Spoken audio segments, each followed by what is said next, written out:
prece vai trazendo alguma espécie de lenitivo para as nossas dores, para as nossas preocupações.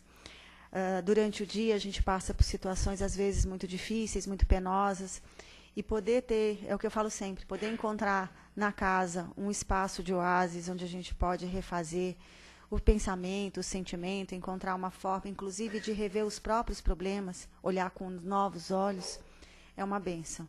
Então, e a gente agradece a presença de vocês, as vibrações de todos, para que a casa permaneça no mais elevado nível de auxílio, né, de equilíbrio, para poder atender a tantos.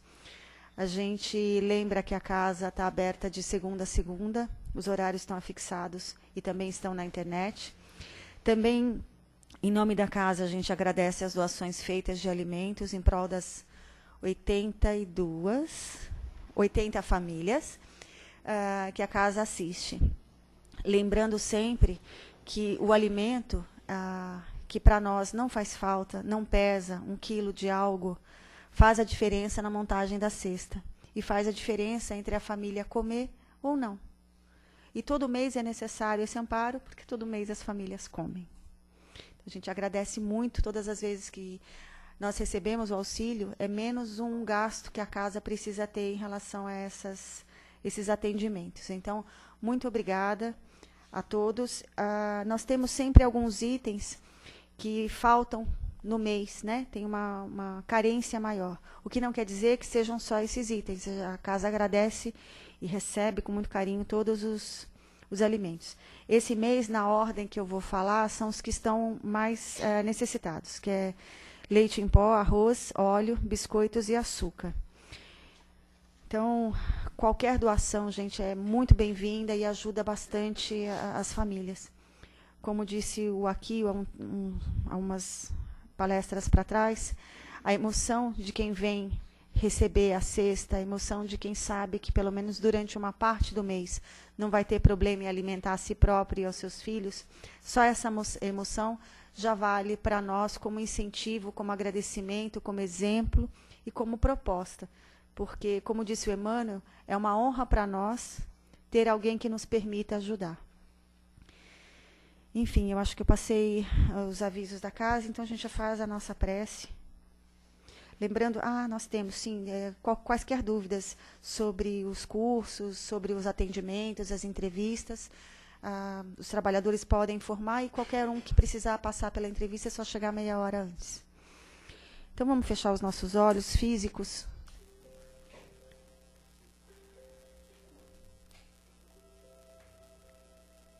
Buscando retirar do nosso coração o sentimento mais elevado que nós, nesse instante, possamos reunir dentro de nós. Para que esse sentimento nos aproxime dos benfeitores que estão na casa, já verificando as necessidades de cada um. Que esse sentimento nos eleve e nos aproxime também de Jesus e do Pai. E na mão desses amigos nós vamos depositando primeiramente o nosso agradecimento por estarmos aqui, por essa casa. Agradecimento porque, às vezes, no tumulto da semana, do dia, eles fazem esforços enormes para nos trazerem aqui.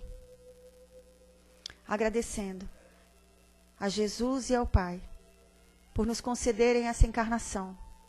Uma encarnação de aprendizado, de melhora. E vamos pedindo do fundo do coração, porque é necessário. É vital. Vamos pedindo perdão.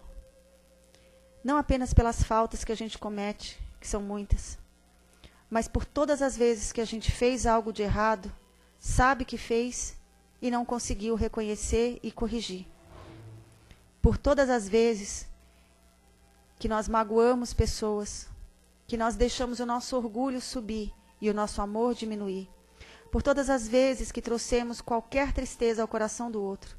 Sabendo disso, fomos incapazes de pedir desculpas, de corrigirmos e de fazermos melhor. Pai, que as nossas imperfeições não sejam nunca empecilho na nossa caminhada. Abençoa os esforços de cada um, as reflexões e a coragem, porque para mudar, para reconhecer erro, é preciso ser muito corajoso. E essa é uma virtude que a gente só adquire no meio da batalha. E assim agradecidos, agradecidos infinitamente, vamos dizendo em silêncio: Pai, Pai nosso que estais no céu e estais em todos os cantos da criação, santificado o teu nome. Venha a nós o teu reino de amor, de luz e de sabedoria. Seja feita, Pai, a tua vontade antes da nossa, assim na terra como ela é feita em todos os mundos. O pão nosso de cada dia nos seja dado hoje, Senhor, o pão da matéria e o pão do Espírito. Perdoa as nossas dívidas, do mesmo jeito, do mesmo instante, em que oferecemos o nosso melhor, para perdoarmos também aqueles que nos são devedores. Não nos deixe, Pai, entregues aos golpes oriundos das tentações que trazemos no peito. E livra-nos de todo e qualquer mal, principalmente, Senhor, do mal que por invigilância, orgulho e egoísmo deixamos habitar os nossos corações. Só vós é toda a luz que brilha no reino, todo o poder e toda a glória, para sempre, que assim seja, graças a Deus.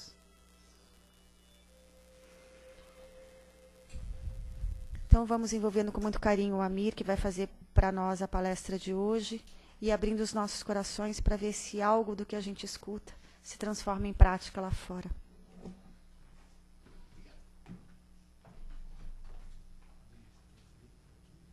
Não, para mim está tranquilo. Boa noite. Todos bem? Prazer estar aqui com vocês de novo. Fazia um tempo já, né? Vamos lá. Para que nasça o homem novo. Antes de entrar no texto do Raul Teixeira propriamente dito, vamos falar um pouquinho de onde vem esse termo, né? De onde eles pegaram isso, esse negócio do homem novo e do homem velho. Vem do apóstolo Paulo, lá no Novo Testamento, na Epístola aos Efésios. Eu vou ler um trechinho aqui. Tem um bom pedaço antes, mas a referência é a partir daqui. Capítulo 4, versículos de 22 a 32. Que quanto ao trato passado, vos despojeis do velho homem, que se corrompe pelas concupiscências do engano, e vos renoveis no espírito da vossa mente.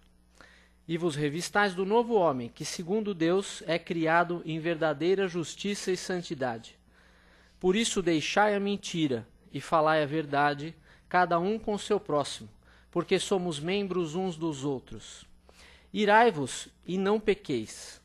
Ele não está mandando se irar, né? Está dizendo que, mesmo que você se irar, não peque por causa disso. Não se ponha o sol sobre a vossa ira, né? Não deixa a ira passar de um dia para o outro. Não deis lugar ao diabo.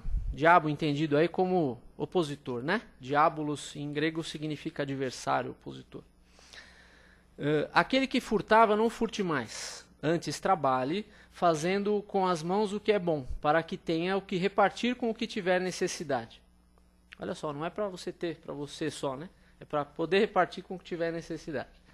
Não saia da vossa boca nenhuma palavra torpe, mas só a que for boa para promover a edificação, para que dê graça aos que a ouvem. E não entristeçais o Espírito Santo de Deus, no qual estáis selados para o dia da redenção. Toda amargura, e ira, e cólera, e gritaria, e blasfêmia, e toda a malícia sejam tiradas dentre vós. Antes sede uns para os outros benignos, misericordiosos, perdoando-vos uns aos outros, como também Deus vos perdoou em Cristo. Lindo demais, né? As cartas de Paulo são maravilhosas, né? E acho que nunca teve tão na moda, acho que a gente nunca ouviu falar tanto do homem velho, né? Não precisa nem assistir filme de terror, é só ligar no jornal, né? Cada vez que você escuta falar de mais um que foi preso, mais uma delação, mais uma escuta, tal, estupro coletivo, isso nem se fala, né? Eu acho que é o mais hediondo aí mais detestável dos crimes, né? E a gente chega até a ficar com raiva, né? Mas a gente tem que, por mais difícil que seja, procurar fazer uma vibração aí amorosa para que as pessoas se renovem, para que as pessoas se perdoem, para aqueles que erraram, que estão errando, nós também erramos muito, né? Cumpram aqui o que fala o Paulo na epístola dele aos Efésios, né? Mas não vamos falar só de coisa triste, eu vou até, já que o texto do Raul Teixeira, eu vou falar de um trecho que eu escutei uma vez de uma palestra dele, que ele falou do homem velho. Ele acho que trabalhava numa escola, ele é professor, né? Hoje é professor universitário, ele dava aula acho que numa escola de segundo grau, alguma coisa assim. Ensino médio, né? Segundo grau. Mostra que eu sou homem velho também, né? Que ainda era segundo grau. E aí reuniu aquela reuniãozinha do café que a gente adora, né? Na empresa ali que tem os cantinhos do café onde a gente se reúne para falar mal dos outros, onde a gente se reúne para falar daquelas reclamações que são comuns a todos, né? Todo lugar tem isso, né? A gente adora. Aí ele se reuniu lá com o pessoal lá para falar mal ali do governo, que não dava aumento de salário há não sei quanto tempo e tal.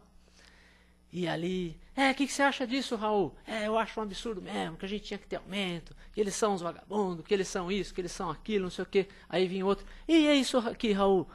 Um inferno mesmo, né? Isso aqui é um inferno, e não sei o quê, tal. Aí o Raul conta. Aí ele fala assim, ele é um médium estoante, né? Tem vários tipos aí de mediunidades.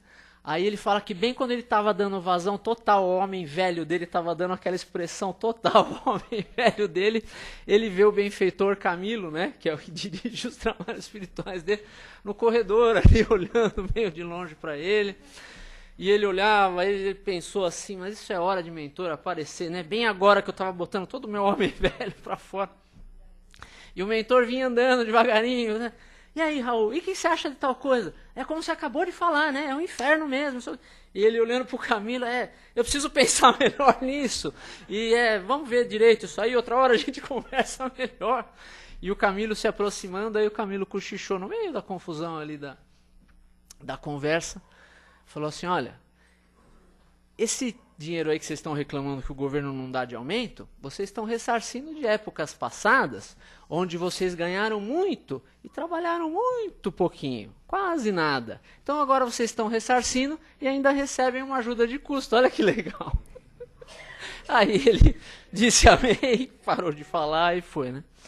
Eu não lembro o nome dessa palestra, mas é uma das palestras inúmeras, né, de Raul Teixeira que está no YouTube.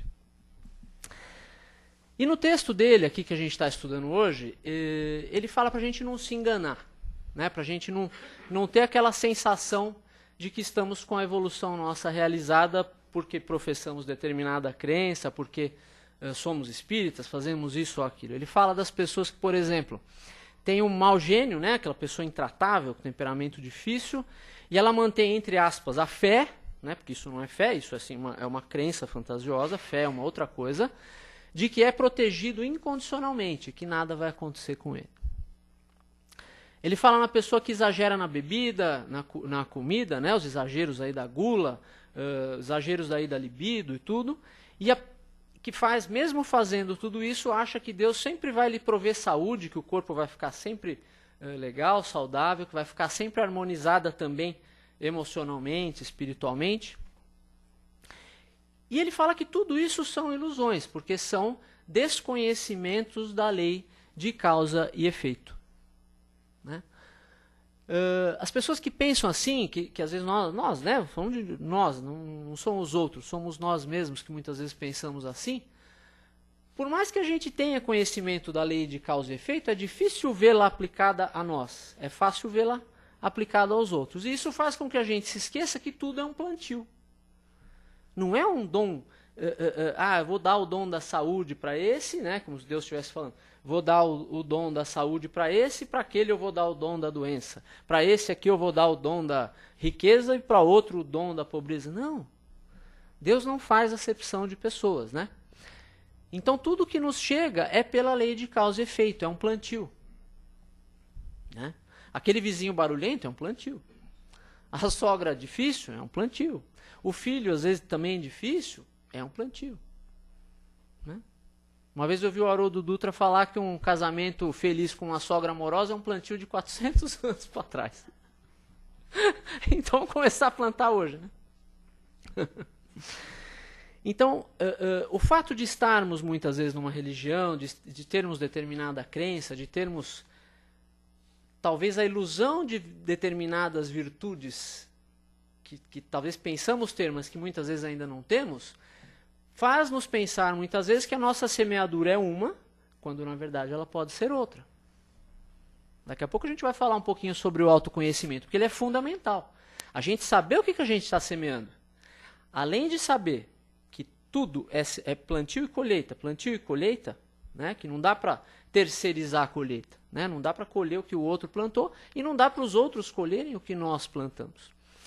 Mas isso não vale muita coisa se a gente não tiver o autoconhecimento.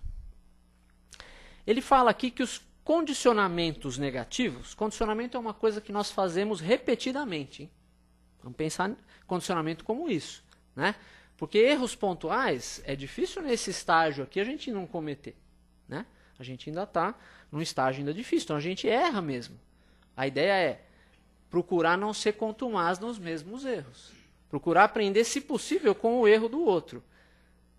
E se não tiver jeito da gente não errar, que pelo menos aprendamos com esse erro para não fazê-lo de novo amanhã, né? E ele fala que as construções espirituais desatualizadas são características do homem velho. O que é uma construção espiritual desatualizada? É uma construção que está incompatível com o teu estado de conhecimento hoje, com o teu estado de consciência hoje. Né? Então, assim, como fala ali, né, no Novo Testamento, que muito será cobrado a quem muito foi dado. Né? O que isso significa? Significa que Deus olha com naturalidade os teus erros, mas não aqueles que são incompatíveis com o teu grau de conhecimento hoje. Deus tem compaixão pelos nossos erros, pela nossa facilidade em falir ainda, em cair. Mas ele leva em consideração, na medida da responsabilização, o quanto nós já avançamos e se aquele erro está em compatibilidade com isso ou não. É o que o Emmanuel, lá no livro Consolador, ele bate muito nisso.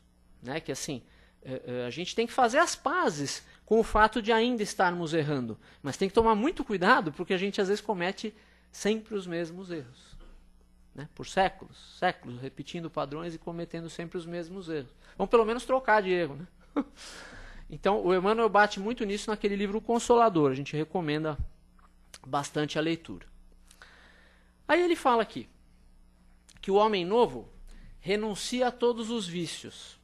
E aí, por vício, a gente não tem que entender só os vícios de bebida, de cigarro, de droga, mas também aquele primeiro que a gente falou, que é o vício da maledicência, o vício de ser festejado, de ser prestigiado, né?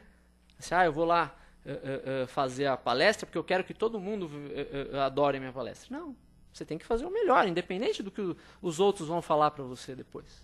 Esse vício de prestígio, por exemplo, que a gente tem. Eu preciso de um carro. Não, eu vou comprar um carro que chame a atenção de todo mundo, vou me endividar aqui em 72 meses para me atormentar até morrer, gastando dinheiro que eu não tenho para impressionar pessoas que não vão com a minha cara. Não é muitas vezes isso que a gente faz? Então a gente tem que tomar cuidado com esses padrões, com esses condicionamentos que já estão ao nosso alcance de serem percebidos em nós. Nos outros a gente sempre percebeu. Faz séculos que a gente percebe esses erros nos outros. Hoje a gente já tem condições de percebê-los em nós. Mas, aí ele fala também, que o homem novo tem autoconfiança e harmonia interior. Valoriza as construções até de quem nos supera. Porque às vezes é fácil a gente elogiar o outro, desde que a gente seja melhor. Né? A gente está lá na academia, lá, não é o meu caso, mas assim, o cara lá que levanta 500 quilos lá, chega alguém que levanta só 5, ele fala, parabéns, aí você está se esforçando, aí, legal. Tá. Mas e quando chega o cara que levanta 600? Ele fica, às vezes, indignado, né? Não consegue. Nossa, como que esse cara... Parabéns, viu? Desgraçado. Entendeu? Às vezes pensa assim. Então essas coisas a gente já pode ir observando na gente. Né? O que nos faz tomar certas atitudes? Nesse mesmo exemplo do carro novo. Será que pesa na escolha do carro a segurança que ele vai dar, o preço que ele tem, a qualidade mecânica dele, ou pesa bastante a questão do status? Né? A semana passada, eu estava passando ali numa construção de prédio, aí fala assim, os detalhes falam muito de quem você é, principalmente onde você mora. Uma propaganda que deve atrair muita gente, mas que a gente precisa questionar o padrão. Então, assim, nossa, então eu estou indo me endividando, talvez até morrer para morar lá, para que os outros achem isso ou aquilo de mim? Então isso também é vício. Tá? Nessa questão aqui das coisas aqui que o Raul Teixeira cita, isso a gente pode classificar como vício também. O vício de prestígio, da maledicência, de brigar com todo mundo, de ser intratável, tudo isso a gente trata como vício. O homem novo tem a prece como hábito, né, de uma maneira frequente e de uma maneira natural. Ele não precisa se esforçar para fazer prece, a prece faz parte do dia, da vida dele. Né? É a ligação constante dele com o alto. Se a gente for raciocinar, trazendo já um pouco do Kardec, durante os 5 livros lá principais do Kardec, ele fala muito que as maiores chagas da humanidade são o egoísmo e o orgulho. Né? Isso todos nós sabemos. E no livro Obras Póstumas, que foi manuscritos que foram reunidos depois da desencarnação dele, tem lá o orgulho, o egoísmo e os meios de combatê-los. E eu acho interessantíssimo a gente falar disso, porque ele fala lá que o egoísmo, né, a gente tem que pensar no homem velho como o cara onde estão presentes ainda de uma maneira muito evidente o orgulho e o egoísmo, ainda que ele não perceba. Ele ou ela, viu, gente? Não perceba. O orgulho e o egoísmo ainda o fazem tomar decisões que vão contra a sua natureza espiritual. Ele fala lá, o Kardec, que o egoísmo nasce do orgulho. Então Deus nos criou orgulhosos e egoístas? Não. Deus criou lá a gente com um princípio inteligente, lá atrás ainda, antes da gente entrar no reino nominal, e a gente foi tendo ali, já no reino, quanto o nosso estágio ali do princípio inteligente pelo reino animal, a gente começou a aprender já o instinto de preservação, o instinto de autoconservação. E isso veio fase hominal adentro, né? Na fase hominal a gente ainda tem que manter esse instinto de conservação. Mas o Kardec chegou à conclusão que o egoísmo e o orgulho derivam do exagero desse instinto de autopreservação. Então, esse instinto seria uma coisa boa até um certo ponto e até um certo grau. O exagero dele nos fez entrar pelo orgulho e pelo egoísmo adentro. E aí até hoje a gente está brigando com essas duas coisas que a gente se emaranhou, está brigando para tentar sair fora. Né? Ele fala assim, o Kardec, tá? Que para combater o egoísmo e o orgulho, a gente tem que ir nas causas. E segundo ele, as causas são 3. É uma ideia falsa de quem somos, de onde viemos e para onde vamos. E o Espiritismo responde essas 3 questões. Ele faz uma ideia falsa de quem ele é, por exemplo. Que ideia que ele faz, muitas vezes? Uma ideia de que ele é uma coisa física e não espiritual. Ele confunde, né? É muito comum nós confundirmos o nosso papel atual aqui no mundo com o que nós somos, a nossa essência verdadeira como espíritos, que é o que Joana de Ângeles chama de self, que é o espírito, e o ego, que é o que nós somos aqui hoje, a personalidade. É homem, é mulher, é gordo, é magro, é rico, é pobre, trabalha nisso ou naquilo. Isso é a personalidade, isso são coisas do ego. As coisas do self são as coisas do espírito, que transcendem as encarnações.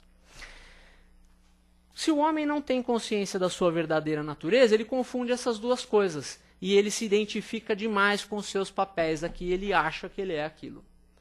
Aí ele começa a achar que ele é daquele tamanho, daquele sexo, daquela idade, filho de não sei o que. Ele não é, ele está. Então, confundir o ego e o self significa confundir o que você é com o que você está. É isso que significa. E isso seria uma das 3 causas aí principais do nosso apego ao orgulho e ao egoísmo. Uma outra seria a ignorância de onde viemos. Porque se nós não temos consciência de onde viemos, ou seja, que fomos criados no plano espiritual simples e ignorantes, nós nos achamos mais importantes que os outros. E achamos que os nossos desejos devem ser satisfeitos à custa ao sacrifício do desejo do outro. Isso é a ignorância de onde viemos. E a outra ignorância é para onde vamos. Por quê? Porque se a pessoa não tem plena consciência da vida futura, da vida espiritual, o Evangelho segundo o Espiritismo bate muito nisso. o que ele vai fazer? Ele fala assim, bom, já que eu não sei o que vem depois, eu vou aproveitar o que eu puder aqui e agora. Só que o aproveitar bem o aqui e o agora seria no sentido espiritual, seria no sentido das coisas do espírito e não dos gozos dos sentidos unicamente. Porque o que é bom para nós espiritualmente, eu sempre falo isso aqui, o que é bom para nós espiritualmente, raramente é muito agradável aos sentidos. Por quê? Porque os nossos sentidos ainda são grosseiros. E aí a gente fala assim, eu estou sentindo isso, eu estou sentindo aquilo. Nesse momento, muitas vezes a gente confunde sensação com sentimento. Cristo não veio pregar sensação, ele veio pregar sentimento. O Espiritismo não fala de sensação, ele fala de sentimento. Aliás, quando Kardec faz um ensaio sobre as sensações no plano espiritual, sensações dos espíritos, pode ver que as sensações ali não são tão físicas, e quando são físicas é pelo apego deles à matéria. Ou seja, as sensações dos sentidos são coisas da matéria, não são as coisas do alto. Do alto são os sentimentos, né? E aqueles espíritos que mais sofrem lá, que às vezes têm sensações que eles consideram físicas, na verdade essas sensações não são físicas. São projeções da mente dele que o fazem sentir como física, mas elas são morais. As dores do plano espiritual são todas morais. Não existe aquele negócio, eu tenho a sensação que está me queimando, tenho a sensação disso, eu levei minha dor daquilo. Não. Isso são coisas que o próprio espírito produz. Porque as sensações no plano espiritual estão ligadas à moral do espírito. Tudo bem até aí, pessoal? Então Kardec fala da maneira de combater o homem velho combatendo o orgulho e o egoísmo, sabendo da nossa natureza, quem somos, da nossa origem, de onde viemos, e da nossa destinação gloriosa, para onde vamos. Por que gloriosa? Porque não sei quanto tempo vai demorar, mas todos nós seremos espíritos completamente felizes. Somos perfectíveis, alcançaremos a pureza. Perfectível quer dizer que você é suscetível de se tornar perfeito. Mas não é a perfeição absoluta de Deus, é uma perfeição relativa. Mas é plenamente suficiente para te livrar de todas as dores e te fazer completamente feliz.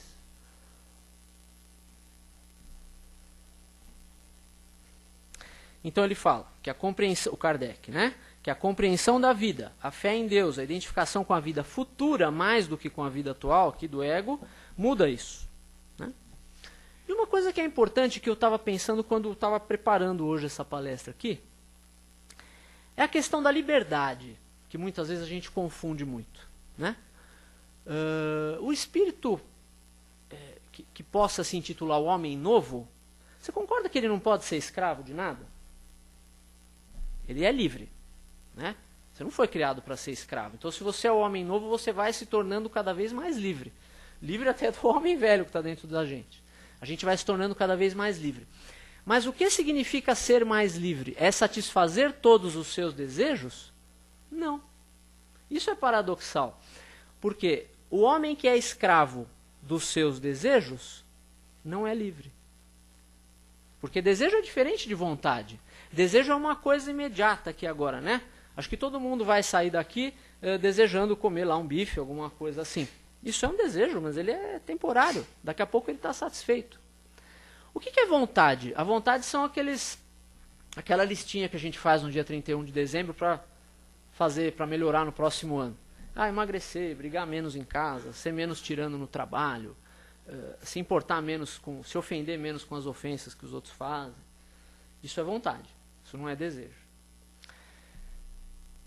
Então tem até uma música lá do Renato Russo que fala, né, que disciplina é liberdade. Quando você se disciplina a ponto de não ser escravo dos seus desejos, você é cada vez mais livre. O budismo também prega isso, não é só o espiritismo. Que quando você se liberta dos desejos, os desejos imediatistas, não estamos falando de vontade, da vontade de agir, da vontade de fazer o que é bom, o que é certo. Estamos falando dos desejos imediatistas. Quando nós nos livramos deles, nós nos libertamos. Então, ser livre não é ter todos os seus desejos satisfeitos. É não ter a necessidade deles. Não tem nada de mal nos seus desejos serem satisfeitos. O que nós não podemos é ser escravos deles. Depender de que eles sejam satisfeitos para que nós nos sintamos bem. São coisas bem diferentes. Se nós nos tornamos independentes deles, nós somos livres. Bom, mas ainda não sou aquele homem de bem lá que fala lá no Evangelho segundo o Espiritismo. Aquilo é massacrante, né? Que a gente fala, o homem de bem, ele vai falar que como é que tem que ser o homem de bem. Aí você olha, tem aquela checklist lá, você fala, não consigo isso, não faço aquilo, isso aqui não dá, isso aqui não sei o que, isso aqui vai ficar para a próxima encarnação. Aí você fecha e vai dormir, né? Mas a gente tem que fazer as pazes com esse processo. Por quê? Deus não abandona ninguém. Como eu acabei de falar, nós somos perfectíveis. Ou seja, somos suscetíveis de nos tornar perfeitos. E isso não é escolha nossa. É vontade de Deus. Está lá no Evangelho também. Jesus falou assim, o Pai não quer que se perca nenhuma das ovelhas que Ele me confiou. E a vontade do Pai vai ser feita. Ou seja, você vai ser arcanjo sim. Todo mundo que você não gosta hoje vai ser arcanjo. Já parou para pensar nisso? Ah, mas eu vou continuar não gostando dele? Não. Provavelmente não, você vai gostar dele, porque ele também vai mudar. Mas ainda que ele não mudasse, se tornar arcanjo, se tornar um espírito mais puro, significaria gostar dele mesmo que ele não mudasse. Mas fica tranquilo porque ele também vai mudar. E se ele demorar mais para mudar, a gente vai com o maior amor lá, ajudar a puxar ele, reencarna junto, faz o que precisar. Se não tiver outro jeito, a gente assume como filho, como irmão, como alguém bem pertinho, para não ter perigo da gente lembrar de quando tinha raiva dele. Né? Então, não podemos entrar no pessimismo de falar assim, eu não consigo fazer nada disso aqui, eu sou homem velho ainda, então eu não valho nada. Não. Não é isso o intuito da palestra. Pelo contrário, o Raul Teixeira mostra tudo isso aqui para mostrar o quê? Que o trabalho mais profundo, o que é o mais profundo? É tirar esse homem velho de dentro da gente. Esse é demorado, não é de um dia para o outro. Quando você entra na religião, qualquer que seja, tá? Pode ser católica, evangélica, todas elas são boas.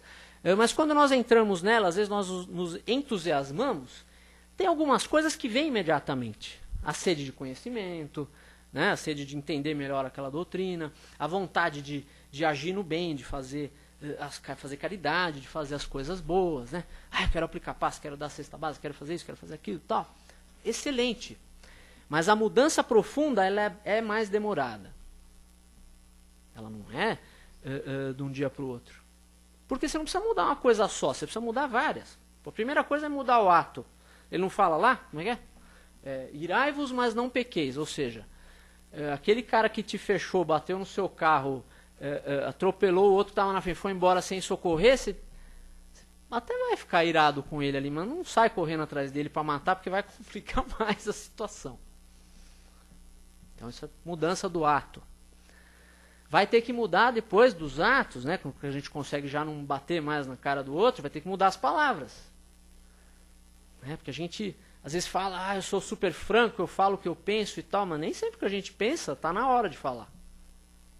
E às vezes nem sempre é a visão mais adequada.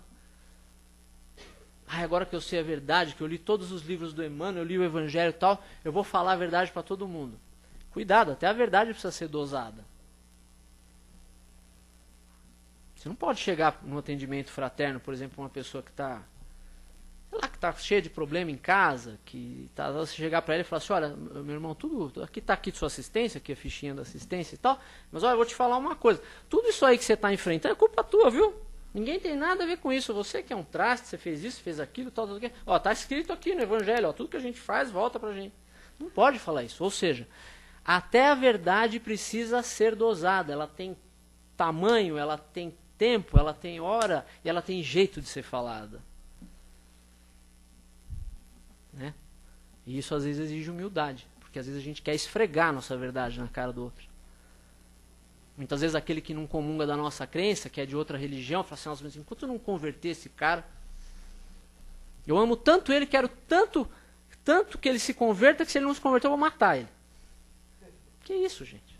Kardec falou para não fazer isso, ele falou assim, olha gente, semeia na incredulidade, não vai atrás daquele que tem uma crença e que está feliz com ela, deixa ele tranquilo, sossegado. Semeia na incredulidade, porque esse é o maior mal hoje. Porque um ou outro errinho aí teológico, de coisa, de interpretação e tudo, assim que ele desencarna, nas primeiras 2 semanas alguém explica tudo para ele e fala, é assim, beleza, está resolvido esse problema. Agora, o problema da incredulidade faz ele viver diferente. Aí é mais complicado, porque pode ser um plantio que vai levar séculos. Né? Tem erros que você colhe dali 2, 3 séculos, tem erros que é instantâneo. O incrédulo, por exemplo, corre muito mais risco de se suicidar. Aquela pessoa que não tem religião nenhuma, o risco dele se suicidar numa provação mais pesada é muito maior. Então é atrás dele que a gente tem que ir para tentar ajudar. Do incrédulo. Que aí o espiritismo, o conhecimento espírita pode fazer uma nova... Porque esse plantio, essa colheita é imediata, tá? Se você se suicida, daqui a 2 minutos você já está colhendo. É diferente, muitas vezes, de roubar o marido da outra, de fazer alguma coisa assim, que você pode levar 2, 3 séculos, pode ter ali uma coisa relativa que suaviza, tal, a coisa pode, né, pode andar. Agora, tem certos plantios que são imediatos. E é esses plantios imediatos, muitas vezes, quem corre o mais risco é o incrédulo. É ele que a gente tem que ajudar primeiro. Aquele que tem uma religião, que acredita em Deus e aceita a sua doutrina bem e aquilo o faz ser uma boa pessoa, viver bem, deixa ele tranquilo. Às vezes ele está melhor que a gente. Né? Porque às vezes ele, mesmo tendo menos conhecimento, às vezes pratica mais que a gente que tem mais. Né? Como é que a gente faz isso então? Livro dos Espíritos, questão 919. Qual o meio prático mais eficaz que tem o homem de se melhorar nesta vida? Ou seja, de tirar o homem velho, né? E de resistir à atração do mal. Aí a resposta dos Espíritos. Um sábio da antiguidade vou-lo disse, conhece-te a ti mesmo. Ou seja, pense o seguinte, a doutrina nos mostra exatamente, até através de exemplos, o que nós temos que ser. Então é fácil você ver como é que você tem que ficar. Você vê esses espíritos aqui, você vê Jesus primeiro, guia modelo absoluto, Jesus. Então você sabe como você tem que ficar. E você sabe que até você ficar que nem Jesus, você vai ter que ficar que nem André Luiz, que nem Emmanuel, que nem Santa Teresa d'Ávila, que nem uma série de santos, que nem Bezerra de Menezes. Você vai ter um caminho até que um dia daqui, sei lá quantos bilhões de anos, a gente vai ser igual a Jesus. Então a gente sabe como a gente tem que ficar. Mas às vezes a gente não sabe a diferença entre o que a gente tem que ficar e o que a gente é hoje. Porque a gente não se conhece. Então uma coisa que o espírita tem que investir é no autoconhecimento. Da maneira que for. Da maneira que for. Pode ser através da autoobservação. Você pode perguntar para alguém que não gosta muito de você, o que ele acha de errado em você. Pode confiar tranquilamente na resposta dele, que vai te ajudar demais. Né? Chega para alguém que tem raiva de você no trabalho e fala assim, eu sei que você não vai muito com a minha cara, o que você vê de errado em mim? Se prepara, senta para escutar, porque aí vem. Criança também é uma beleza. Pergunta para uma criança se você está bonita. Né? Você está com 1 quilinho a mais. Você acha que a tia está magra? Tia, você está grávida. Então assim, a gente às vezes não está disposto a ouvir a resposta. Ela fala assim, mas eu preciso dos outros? Não, você pode fazer você mesmo.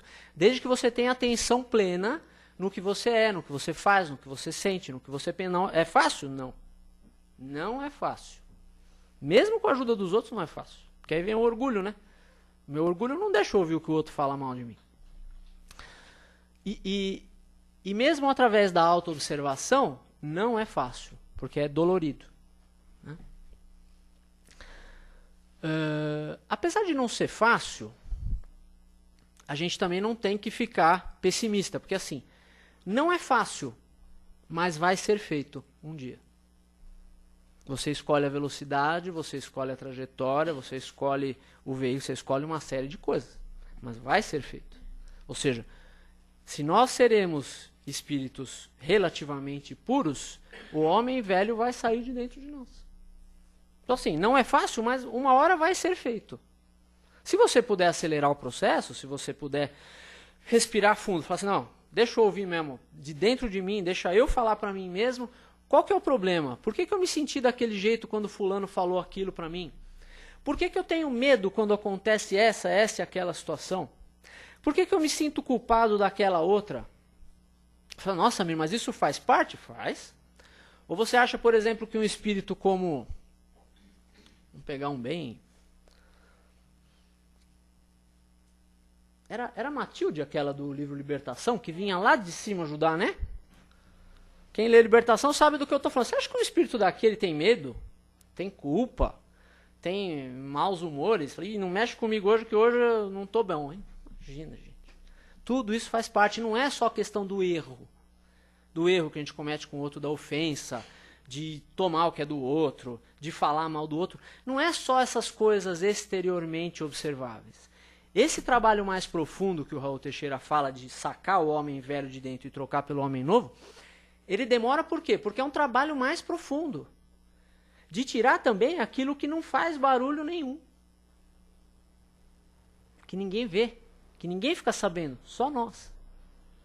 Como depende só de nós e não incomoda mais ninguém, tem que esperar ele nos incomodar bastante para tirar. E isso acontece à custa de muito evangelho, de muita caridade, de muito trabalho espiritual, de você assumir muita coisa que a gente nunca quis assumir, né? Porque às vezes a gente convive bem com o erro, né?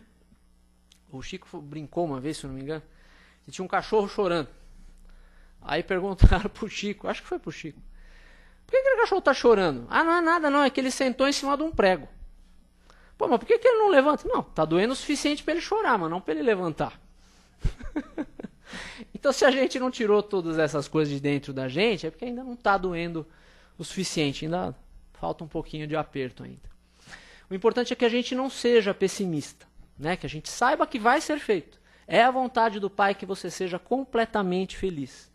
E para você ser completamente feliz, essas coisas não podem estar dentro de você. Porque o limitado e o pleno, eles não podem conviver juntos. Né? Só que é um processo gradativo, demorado. Faça as pazes com esse processo. Faça sem se culpar. Mas com verdadeira aplicação de hoje, fazer melhor do que ontem, amanhã fazer melhor do que hoje, procurar não cometer os mesmos erros. É isso. É exatamente isso que o Santo Agostinho fala aqui no Livro dos Espíritos. E o bom é que além da gente não precisar ser pessimista, porque vai ser feito, a chave está na nossa mão. E a chave chama-se Evangelho de Jesus Cristo. Segundo o Espiritismo, melhor na minha opinião. Mas pode ser o da Bíblia, é a mesma coisa, a essência está lá preservada. A Bíblia, às vezes, repete algumas coisas, às vezes se prende a fatos históricos que Kardec não se prendeu. Mas ele não se propôs a substituir os evangelhos originais. Conheça os dois. Né? E mais importante do que conhecer, aprenda o que o Cristo quer que mude em função daquilo na tua vida hoje. O Cristo veio só com um propósito, de nos libertar, de nos tirar dessa escravidão que nós temos muitas vezes dos nossos desejos, todos que nós falamos aqui, e desses conceitos do homem velho. Que Ele te abençoe e oriente cada uma das suas escolhas.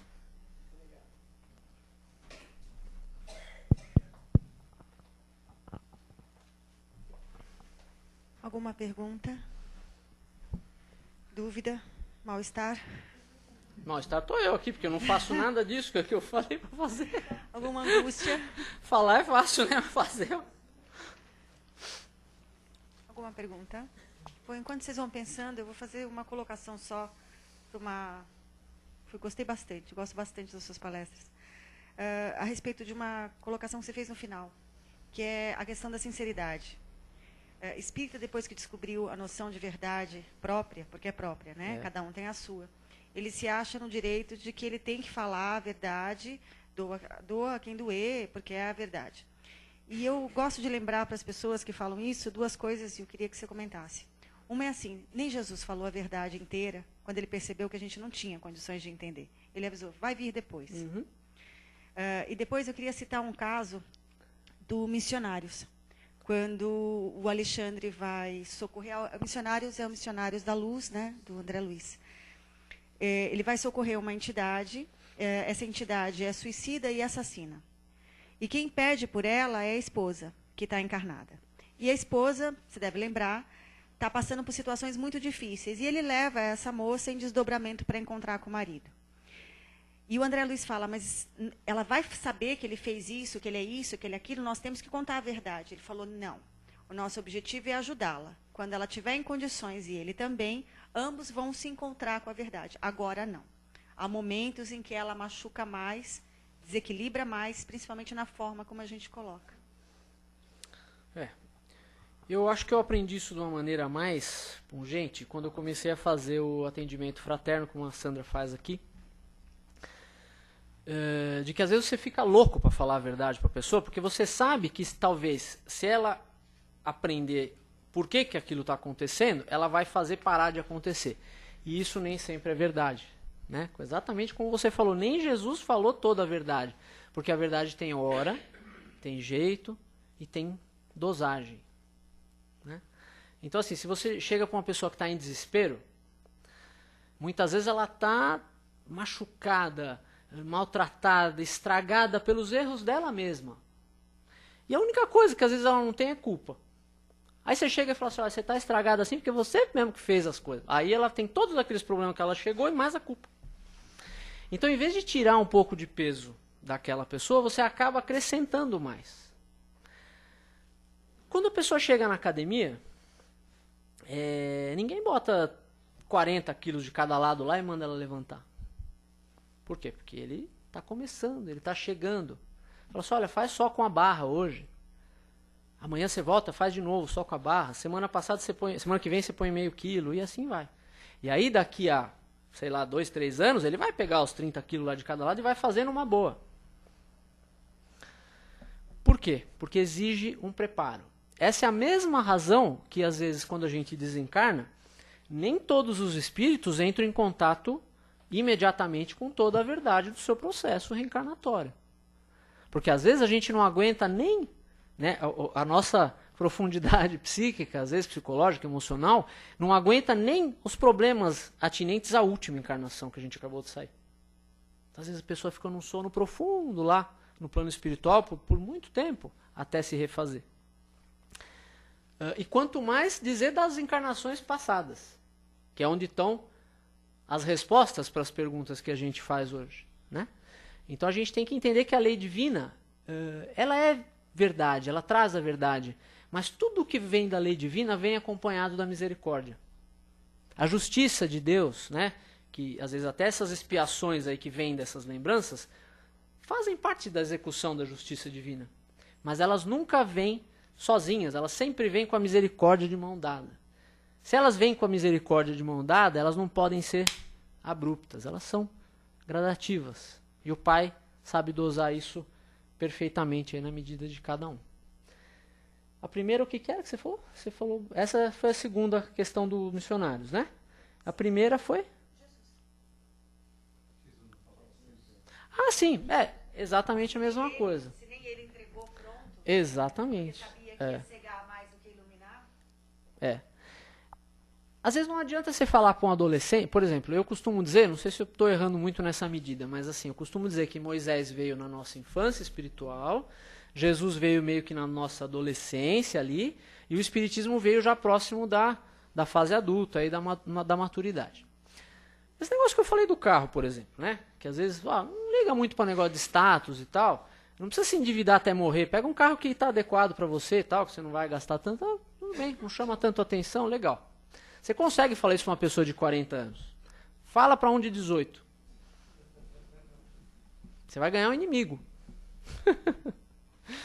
Você vai ganhar um inimigo. E Jesus, como veio nessa fase da adolescência espiritual para nós, se ele dissesse tudo, aí a gente não ia só pregar ele na cruz, a gente ia queimar a cruz, a gente ia fazer coisa muito pior, porque assim, a resposta que nós demos, eu digo nós porque muito provavelmente nós estávamos encarnados lá, por ali, né? Ou encarnados ou desencarnados assistindo. A resposta que nós demos ali da crucificação e de tudo, escolhendo Barrabás, né? Toda essa resposta, faz séculos que a gente continua dando a mesma resposta. Ou seja, se o Cristo estivesse aqui hoje falando as mesmas coisas para nós, ainda seria difícil fazer o que ele falou há 2000 anos atrás. Ainda é difícil para a gente, mesmo com 2000 anos de provas e de expiações e de aprendizados e discursos, né?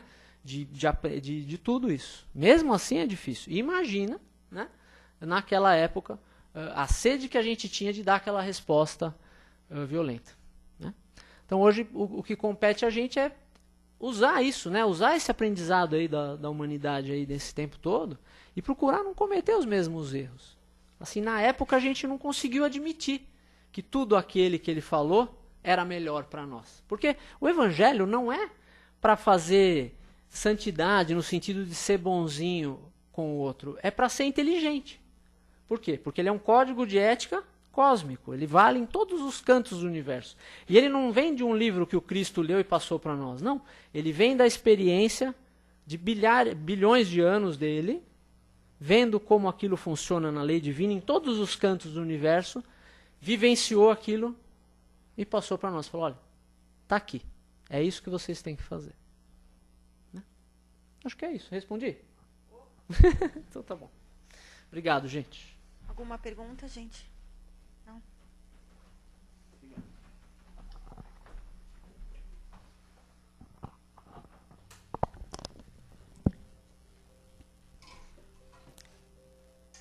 Então, gente, a gente vai iniciar agora uma parte do nosso estudo, vamos colocar assim, né, do que nós viemos fazer aqui, que para a espiritualidade é uma das partes mais bonitas, que é onde nós saímos das nossas dores, das nossas preocupações, do nosso egoísmo, e oferecemos a outras pessoas, encarnadas ou não, que precisam muito mais do que nós, dos fluidos que nós deixamos sair do nosso coração. Esse é o momento em que a gente lembra que outras pessoas sofrem, tanto quanto ou mais do que nós. E é em favor de todos esses, de todos nós, que as vibrações se iniciam. Vamos vibrando, deixando sair de nós o melhor fluido, o melhor sentimento. É só escolher. O mundo precisa de tantos, né? Amor, esperança, coragem, verdade. E vamos ofertando, para que esse sentimento, através da bondade dos bons espíritos, os espíritos elevados, possam ser levados, transmitidos em socorro a esses irmãos. Estejam eles encarnados ou não, conscientes ou não da sua trajetória, endurecidos muitas vezes, sofredores todos. Todos que padecem, que sofrem, sobretudo por reclamarem, por não entenderem. Todos aqueles que têm todos os recursos para se melhorar e melhorar o próximo e não fazem. Vibrando para que o coração de todos cresça e multiplique em atos de amor, em favor de cada um. Só avançamos juntos. E juntos, no caminho errado, retrocedemos todos. Que essas vibrações, também por misericórdia divina, alcancem os nossos lares aqui na Terra, nossos familiares. Que todos recebam essa luz, o nosso carinho. E a melhor vibração que nós temos. Que por bondade, os espíritos elevados, nesse instante, encaminhem. Aqueles que estejam na carne ou não, são considerados nossos inimigos, que nos obsediam. Que eles também encontrem um lenitivo, uma trégua e um esclarecimento.